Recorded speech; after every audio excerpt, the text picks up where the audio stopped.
사무엘이 기름 뿔병을 가져다가 그의 형제 중에서 그에게 부었더니 이날 이후로 다윗이 여호와의 영에게 크게 감동되니라. 사무엘이 떠나서 라마로 가니라. 여호와의 영이 사울에게서 떠나고 여호와께서 부리시는 악령이 그를 번뇌하게 한지라. 사울의 신하들이 그에게 이르되 보소서 하나님께서 부리시는 악령이 왕을 번뇌하게 하온즉 원하건대 우리 주께서는 당신 앞에서 모시는 신하들에게 명령하여 수금을 잘 타는 사람을 구하게 하소서. 하나님께서 부리시는 악령이 왕에게 이를 때에 그가 손으로 타면 왕이 나으시리라 하는지라. 사울이 신하에게 이르되 나를 위하여 잘 타는 사람을 구하여 내게로 데려오라 하니 손은 중 한 사람이 대답하여 이르되 내가 베들레헴 사람 이새의 아들을 본즉 수금을 탈 줄을 알고 용계와 무용과 구병이 있는 준수한 자라. 여호와께서 그와 함께 계시더이다 하더라. 아멘. 할렐루야. 우리 옆에 계신 분들과 인사합시다. 힘내십시오. 일어나십시오.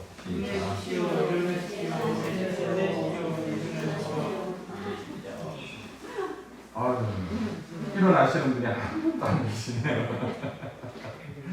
네, 힘내시고 이렇게나마 여러분들 눈가에 미소가 있는 걸 보니까 저도 기분이 참 좋습니다. 이제 지난주 수요일 예배 때 사울이 왕이 되어져가는 그 절차의 과정을 함께 나눴는데요. 이제 오늘은 사울과 다윗이 겹치는 그 장면에서 두 왕 이야기, 이 두 사람의 차이가 뭔가, 두 사람이 왜 다른 길로 가야 했는가, 그리고 하나님은 왜 사울을 패하시고 또 다윗을 세우셔야 했는가를 한번 생각해 보고자 합니다. 여러분, 지난주에도 이 이스라엘 초기, 그러니까 사사기에 이어서 왕정이 되어져가는 그 과정을 좀 많이 다뤘었는데 오늘 또 그 이야기를 다시 할까 합니다. 사무엘 당시에도 블레셋 족속의 군사적인 위협이 끊임없이 지속되고 있었습니다. 사무엘이 늙게 되니까, 사무엘이 나이가 많으니까 이스라엘 백성들은 누구를 바라봐야 될까요? 그렇습니다. 사무엘의 자녀들을 바라보기를 원했습니다. 그런데 사무엘의 자녀들은 좀 불량자였다라고 성경은 기록하고 있습니다. 이스라엘 백성들의 기대에 부응하지 못하고 또 아버지 사무엘만큼의 능력도 사무엘의 발끝만이라도 따라갔다면이라는 생각을 많이 했을 거예요. 그랬더니 다시금 그들 이스라엘 백성들의 마음속에 생겨나는 마음이 있죠. 뭡니까? 우리에게도 왕이 있었더라면 이라고 이야기합니다. 그래서 사무엘상 8장에 보니까 이스라엘 모든 장로가 모여 라마에 있는 사무엘에게 나아가서 뭐라고요? 그에게 이르되 보소서 당신은 늙고 당신의 아들들은 당신의 행위를 따르지 아니하니 모든 나라와 같이 우리에게 왕을 세워 우리를 다스리게 하소서라고 이야기합니다. 왕을 세우려고 하는 것은요, 하나님과 사무엘을 빼놓고서는 다 찬성합니다. 하나님과 사무엘만은 거부하였던 것 같습니다. 그런데 사무엘이 그토록 거부했던 이유가 뭐냐면 그들이 왕을 요구했던 것은 왕에 대한 믿음이 아니었어요. 하나님에 대한 불신앙 때문이었습니다. 이스라엘이 광야 40년 동안 하나님께 끊임없이 훈련을 받았습니다. 그리고 이제 적과 꿀이는 가나안 땅에 접어들면서 사사기가 시작되는데 사사기의 시간이 350년이었는데 그들이 적과 꿀이는 가나안 땅에서 하나님에 대한 훈련을 잘 받았더라면 아무 문제가 없죠. 문제가 뭡니까? 그들은 이 이방 가나안 땅에서 이방인들의 모습을 바라보면서 불순종에 대한 학습을 하게 되는 거예요. 불순종에 대한 학습. 우리 막내 아이들이 1학년 접어드니까요. 요즘 많이 혼나요. 왜 혼나느냐 하니까 학교에서 아직 공부를 배우는 전 단계예요. 조금씩 다 배우는 단계인데 공부를 본격적으로 배우기 전에 친구들 사이에서 무엇부터 배울까요? 무엇부터 배울까요? 아이고 잘 아시네요. 욕부터 배워요. 그리고 이 친구들 사이에서 노는 그 문화를 엄마 아빠한테 나타내려고 해요. 이스라엘 백성이 무슨 문제인가를 아시겠죠. 하나님에 대한 학습보다는 불순종에 대한 학습이 더 재미있거든요. 여러분 잘 아시죠? 그 모습에 이스라엘 백성들이 사무엘이 가서 왕을 세워 우리를 다스리게 하사 왕이 생기면 어떻게 될 것인가 사무엘이 그들에게 가르칩니다. 왕을 세우면 왕이 폭정할 수도 있다. 왕이 너희들을 억압할 수도 있다. 왕이 생기면 군대로 징집해야 된다. 왕이 생기면 세금도 내야 된다. 그러나 그들은 아랑곳하지 않고 왕을 요구합니다. 그렇다면 하나님은 어떨까요? 왕을 완전히 거부했을까요? 그렇지는 않습니다. 왜냐하면 오래전부터 모세를 통하여서 이스라엘에게 언젠가 왕이 생길 것인가를 예언했습니다. 또한 후에 하나님께서는 다윗 왕의 그 혈통을 통하여서 누구를 예비하셨습니까? 예수 그리스도를 예비하셨습니다. 그러면서 하나님께서 이 왕족, 이 하나님께서 이스라엘을 다스리는 또 하나의 방편으로 왕을 세우실 것을 말씀하고 있었습니다. 그러나 이스라엘 백성들은 좀 뭔가 성에 차지 않는 모습이었어요. 그래서 사무엘상 8장에 보니까 장로들이 뭐라고요? 다른 나라들 같이 되어라고 이야기합니다. 다른 나라들 같이. 하나님은 아브라함을 부를 때 뭐라고 이야기합니까? 뭐라고 합니까? 모레아처럼 하나님 앞에 예배하는 민족으로 구별합니다. 이스라엘 백성들이 출애굽을 합니다. 출애굽기 19장에 보니까 뭐라고요? 왕같은 제사장 그렇게 세우시겠다고 말씀하잖아요. 그리고 후에 그 모든 것들을 하나님께서는 성취하기를 원하시는데 이스라엘 백성들은 뭡니까? 하나님 나라가 아니라 뭐라고요? 다른 나라. 여러분, 이 상황에서 하나님께서 택한 첫 번째 사람이 누구라고요? 사울입니다. 사울. 첫 번째 왕인 사울은 지난주에 말씀과 같이 완벽한 조건을 타고난 사람이었습니다. 얼굴이 잘생겼습니다. 힘이 셌습니다. 총명했습니다. 키는 보통 사람들보다 머리가 하나 더 컸습니다. 그리고 그에게는 지도자적인 훌륭한 자질이 넘쳐 흘렸고 누가 보더라도 저 사람이 왕이 될 사람이라는 것을 짐작하고 있었습니다. 그러나 그는 하나님 앞에 순종하지 않고 하나님을 최고의 지도자로 여기지 않게 되는 거예요. 이에 하나님은 지체하지 않고 사울에 대하여 어떻게 합니까? 후회하시면서 후임을 물색하고 있습니다. 그런데 여러분 여기서 우리가 생각해야 될 것이 있어요. 왕이라는 것은요 어떤 체계를 이야기하는지 여러분 잘 아실 겁니다. 우리나라는 대통령제죠. 대통령은 국민이 뽑습니다. 한 번 하고 우리나라 지금 현재 헌법상으로는 한 번 하면 끝을 내야 되는 거예요. 그런데 고려, 조선 이 왕을 보더라도 어떻게 해야 됩니까? 조선시대 이 왕은 어떤 사람이 왕위에 오릅니까? 왕의 혈족 가운데서 대물림 되게 돼 있어요.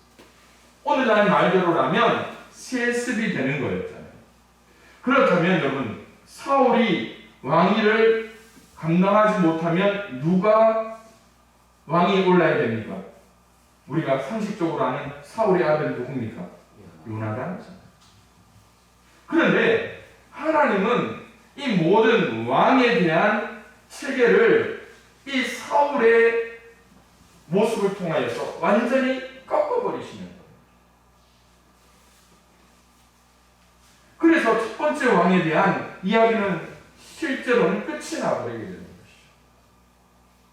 그러나 그 뒤에 왕이 될 사람으로 누가 등장하느냐 하면 바로 다윗이 등장합니다. 다윗이 왕의 자질을 가지고 있으리라는 생각은 아무도 못해요. 왜냐하면 사울처럼 잘생기지도 못했습니다. 힘이 세지도 못했습니다. 키는 아주 작은 소년에 불과했기 때문에. 외모로 취하는 하나님은 아니라고 했지만 사무엘의 눈에도 다윗은 아니라고 판단할 만큼 어린 소년이었습니다. 그러나 사도행전 13장에 보니까 뭐라고요? 사울과 다윗에 대한 분명한 말씀이 등장합니다. 그들이 왕을 구하거늘 하나님이 베냐민 지파 사람 기스의 아들 사울을 40년간 주셨다가 패하셨다. 패한 다음에 누구를요? 다윗을 왕으로 세우시고 증언하여 이르되 내가 이새의 아들 다윗을 만나니 내 마음에 맞는 사람이다. 오늘 우리가 하나님 앞에 쓰임받는 조건은 한 가지입니다. 뭘까요? 내 마음. 여기서 내가 누굽니까? 하나님. 오늘 우리는 그렇게 판단하잖아요. 누군가가 정치 지도자로 등장.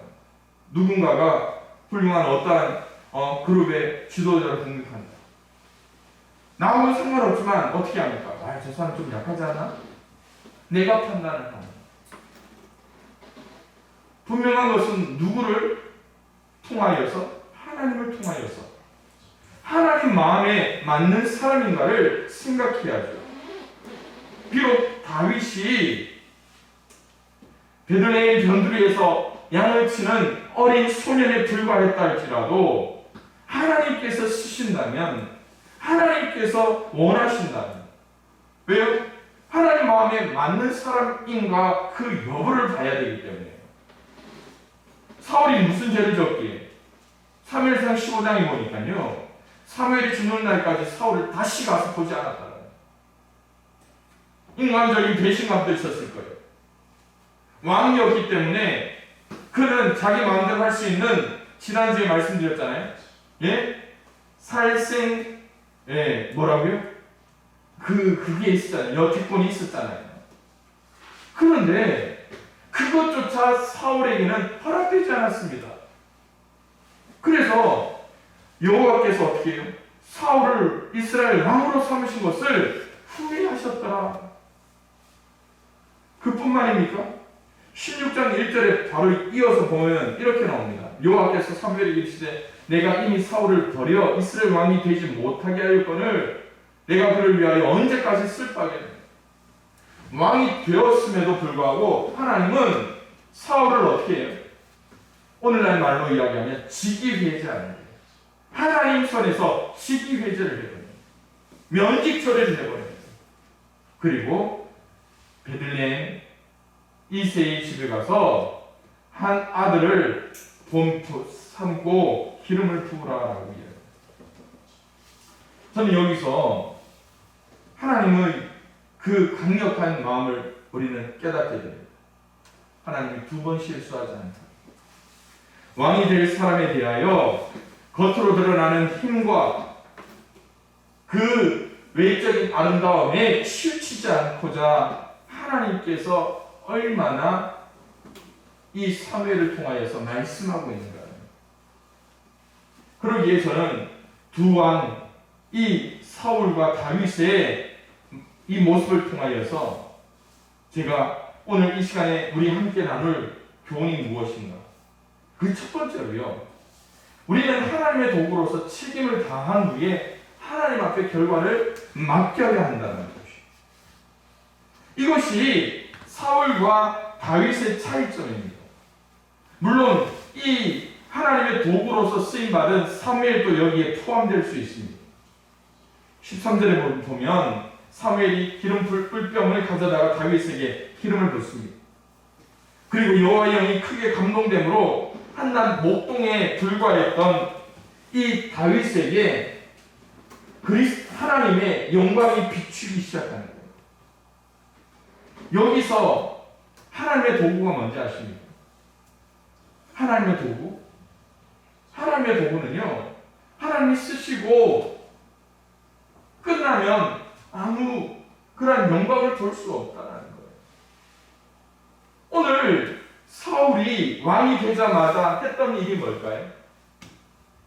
자기의 영광을 구하는 일에 충실하게 합니다. 자기의 영광이라는 게 어떤 일일까요? 다른 나라의 왕이 어떻게 통치하는가에 대한 학습입니다.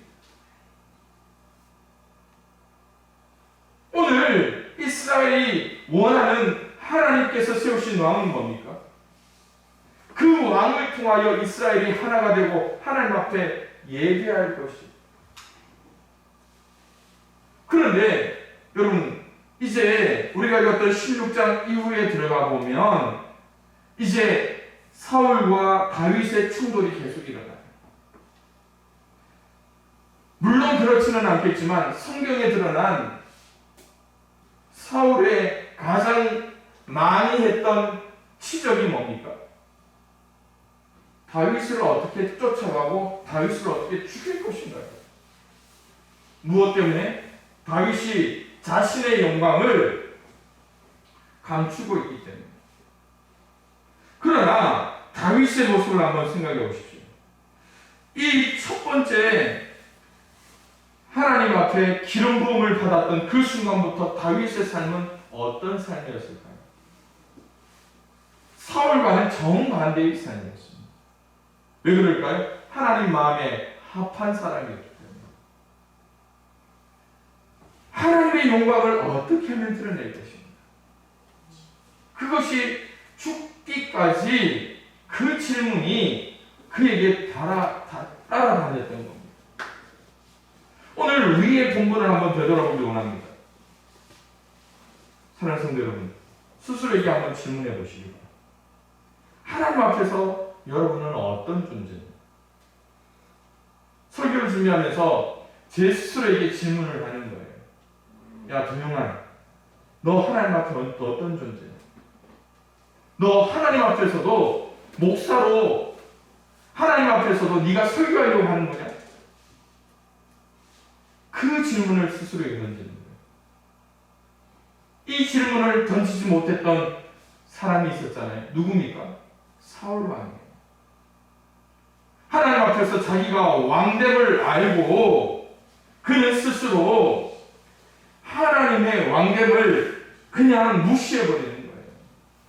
아말렉과의 전쟁에서 아각 왕을 잡고 그 모든 이 전쟁의 노획물을 죽이라라고 이야기하잖아요. 그런데 그것들을 누가 취합니까? 왕인 자기 스스로가 취해버립니다. 좋은 예가 사사기 9장에 등장합니다.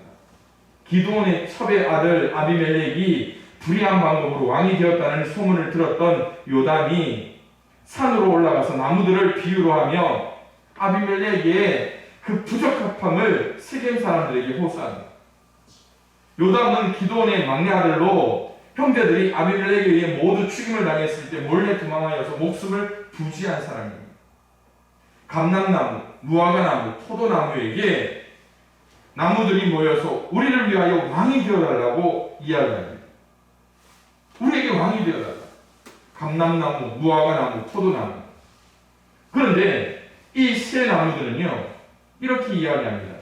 자신들은 왕이 될 만한 자격도 갖추지 못했고 자신은 다른 사람을 위해 해야 할 일이 있기 때문에 왕으로서의 자격이 없다라고 이야기합니다.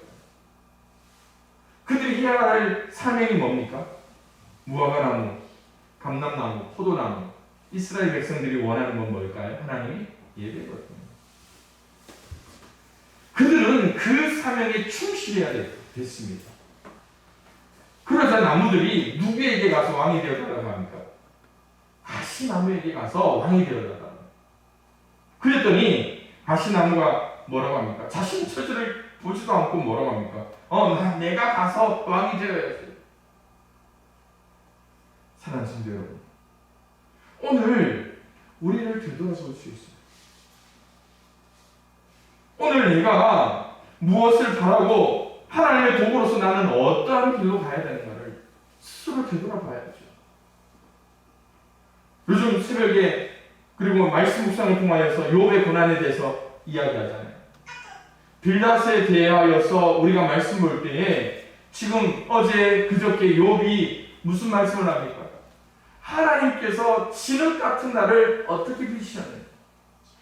욥이 뭘 알고 있습니까? 자신의 처지에 대해서 분명하게 깨닫고 있습니다. 오늘 우리가 깨달아야 될 것이 바로 하나님의 도구라는 거예요. 하나님이 우리를 하나님의 모습의 사명에 합당하게 빚었다라는 거예요.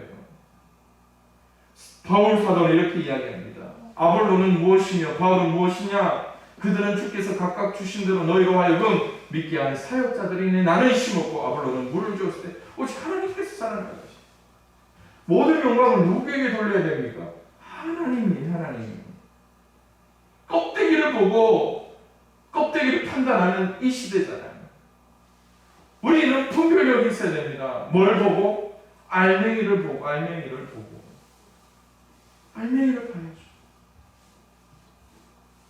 두 번째로 이 두 왕의 모습이 어떻게 나타날 것인가?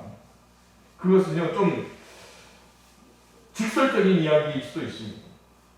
하나님의 지배를 받을 것인가, 악령의 지배를 받을 것인가, 그것을 선택해야 됩니다. 14절에 보니까요, 이 하나님이 사울에 대하여 후회하실 때에 여호와의 영이 사울에게서 떠나고 여호와께서 부리시는 악령이 그를 번뇌하게 하였다라고 이야기합니다. 여러분, 여기에서 우리가 진짜 분명한 것들을 깨달아야 됩니다. 결론적으로 이야기하자면요, 사울은 하나님으로부터 버림받은 후에 뭘 하게 됩니까?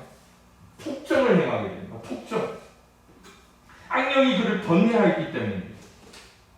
번뇌하였다라는 말 자체는요, 감정적인 고통을 줌으로써 사울이 고뇌하였다라고 이야기하는데, 분명한 것은 고뇌와 더불어서 두려움이 그에게 닥치게 되는 거예요. 그래서 사울의 상황이 사람에게서 나타나는 정신적인 괴로움이 아니라 하나님께로부터 기인하는 경우가 바로 이 경우라는 겁니다. 악령의 지배를 받았다. 반면 다윗은 어떻게 됩니까? 사무엘로부터 기름 부음을 받은 후부터 그는 아주 특별한 은혜가 임합니다. 물론 그의 탁월한 것일 수도 있겠죠. 그런데 성경은 이렇게 기록합니다. 소년 중 한 사람이 대답하여 이르되 내가 베들레헴 사람 이새의 아들을 본즉 수금을 탈 줄 알고 용기와 무용과 구변이 있는 준수한 자라. 더 중요한 한 가지가 나옵니다. 뭡니까? 여호와께서 그와 함께 계시더이다. 여러분, 놀랍지 않습니까? 하나님께서 다윗에게 기름을 부으시도록 준비하셨고, 이 왕궁에 있는 소년들로 하여금 자연스럽게 다윗이 사울과 만나게 하는 거예요. 그리고 왕궁 생활에 대하여 훈련을 시키십니다. 결국 다윗에게 하나님이 함께 하시니까, 그 앞절이 뭡니까? 16절에 보니까 이렇게 말합니다. 원하건대 번뇌에 빠진 사울을 향해 우리 주께서는 당신 앞에서 모시는 신하들에게 명령하여 수금을 잘 타는 사람을 구하게 하소서. 하나님께서 부리시는 악령이 왕에게 이를 때에 그가 손으로 수금을 타면 왕이 나으시리라. 여러분, 누구를 향해 이야기하고 있습니까? 악령이 지배를 받는 사울을 향해 하나님의 사람 다윗이 함께한다. 여러분, 사울 왕이 번뇌할 수 있었던 것, 번뇌한 것은 뭐 때문이라고요? 악령이에요. 그런데 악령 때문일까요? 좀 더 구체적으로 이야기하자면 하나님의 신이 그에게서 떠났기 때문에. 여러분, 오늘 우리의 모습을 한번 되돌아보기 원합니다. 여러분, 갑자기 감정적인 변화가 생길 때도 있습니다. 또 또 어떠한 일들을 하다가 갑자기 화가 치밀을 때가 있죠. 내 일이 안 될 때입니다. 그럴 때 나는 누구의 지배를 받을 것인가를 우리는 분명히 오늘 하나님께서 두 왕을 세우심으로 말미암아 하나님께서 보이시고자 했던 게 뭘까요?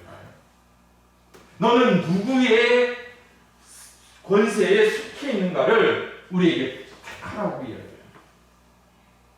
사울은 그것을 포기해버립니다. 하나님께서 세우신 왕이지만 하나님보다 더 높은 왕이 되고자 했던 교만함이 있었어요. 그러기에 여러분, 우리에게 중요한 게 뭘까요? 하나님 뭘 보시는 하나님이라고요?